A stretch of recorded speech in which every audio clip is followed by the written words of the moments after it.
Greatness is built on hard choices. Ladies and gentlemen, it happened the moment your eyes opened. In that split second, you were faced with the first fundamental choice of human existence. On one side, there was the warmth of the covers, the softness of the pillow, the seductive whisper of just 5 more minutes. That is the voice of comfort. It is a sweet, gentle voice. It tells you that you are tired, that you worked hard yesterday, that you deserve a break, that the world can wait. On the other side, there was the cold floor, the darkness, the running shoes waiting by the door, the unfinished work, the looming pressure of your potential. That is the voice of discipline. It is a harsh, raspy voice. It promises you nothing but pain, effort, and friction.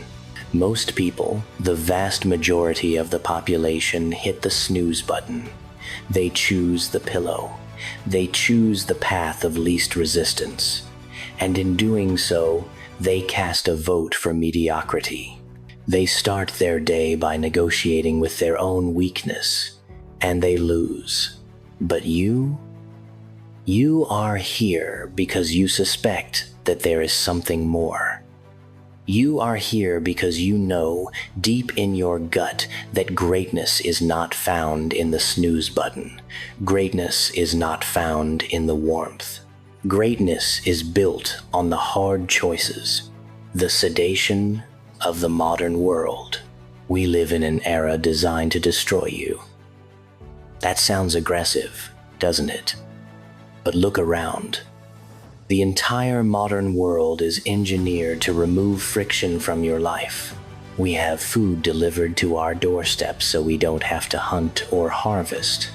We have entertainment streamed to our eyes so we don't have to imagine. We have elevators so we don't have to climb. We have algorithms that feed us exactly what we want to hear so we don't have to think. We are drowning in comfort. We are marinating in dopamine, and it is rotting our potential from the inside out. Comfort is a slow-acting poison. It feels good going down, but it kills the spirit. When you consistently choose the easy option, you atrophy. Not just physically, but mentally and spiritually. You lose your edge. You forget what you are capable of enduring. You become soft. The hard truth is that human beings were not evolved to be comfortable. We were evolved to hunt, to build, to struggle, to survive, and to conquer. When you remove the struggle, you remove the purpose. You create a vacuum in the soul that is quickly filled with anxiety, depression, and a gnawing sense of pointlessness. Greatness rejects this sedation. Greatness recognizes that the easy road leads to a hard life. If you do what is easy, your life will be hard.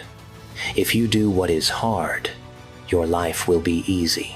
This is the paradox of discipline. By choosing the hard thing now, the workout, the study session, the difficult conversation, the savings plan, you are buying your freedom later.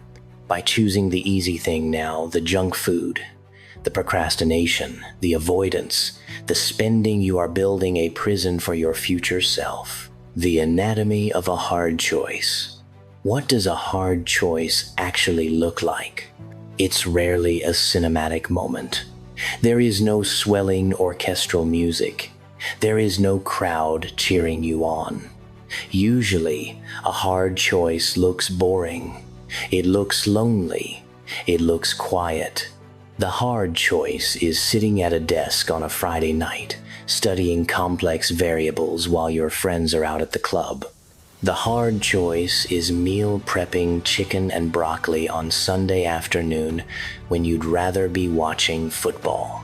The hard choice is apologizing to your spouse and admitting you were wrong, even when your ego is screaming at you to defend yourself. The hard choice is staying in the pocket of vulnerability when you want to run away. These micro decisions compound. This is the compound effect. If you improve by just 1% every day, you will be 37 times better by the end of the year. But if you degrade by 1% every day, you drop to nearly zero. You are not stagnant. You are either getting better or you are getting worse. There is no neutral ground. Every single choice you make is a vote for the person you are becoming. When you choose comfort, you are voting for a weaker version of yourself. You are training your brain to quit.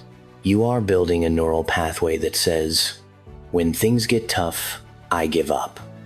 And the more you use that pathway, the wider and faster it becomes.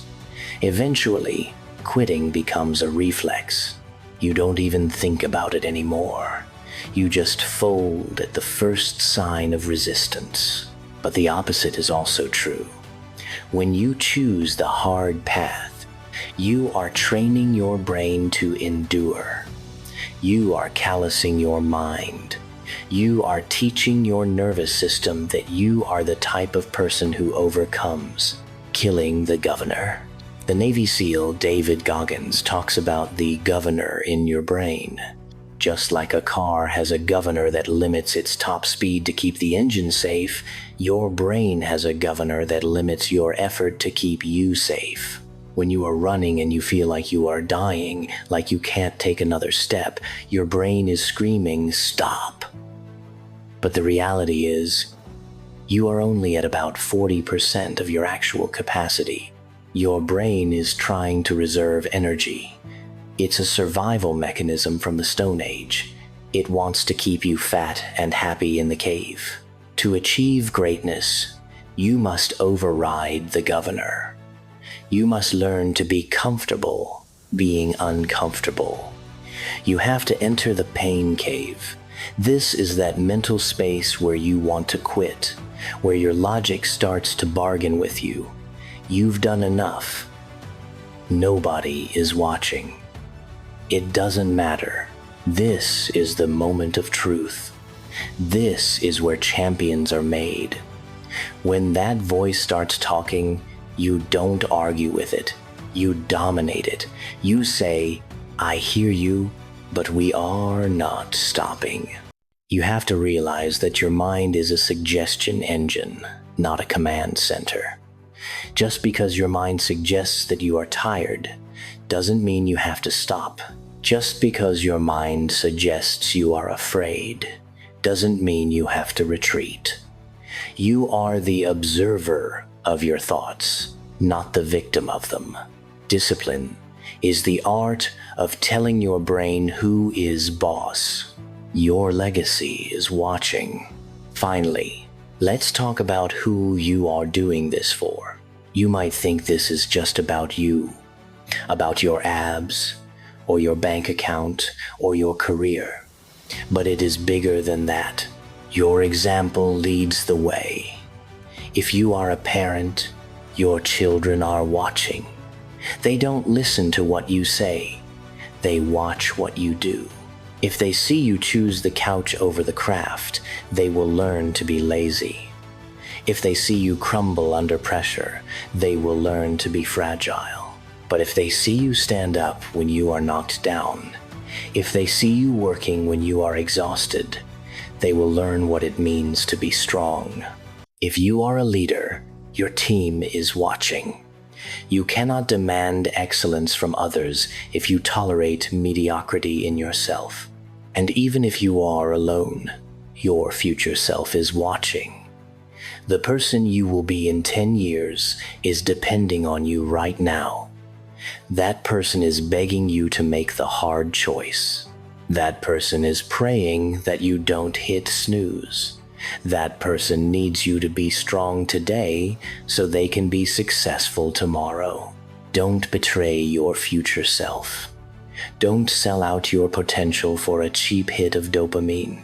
Conclusion: the line in the sand. So, Here we are. You have heard the words. Now comes the hard part. Now comes the execution. Greatness is not a destination. It is a habit. It is not a trophy. It is a lifestyle. It is the relentless pursuit of your highest self, fueled by the refusal to accept anything less. Today, you will face 100 choices. Eat the healthy food or the garbage. Focus on the work or scroll through the feed. Speak the truth or stay silent. Go the extra mile or cut the corner. Every single time, the easy path will be right there, shining and inviting. It will be so easy to just slip into it. Don't. Draw a line in the sand. Declare war on comfort. Declare war on mediocrity.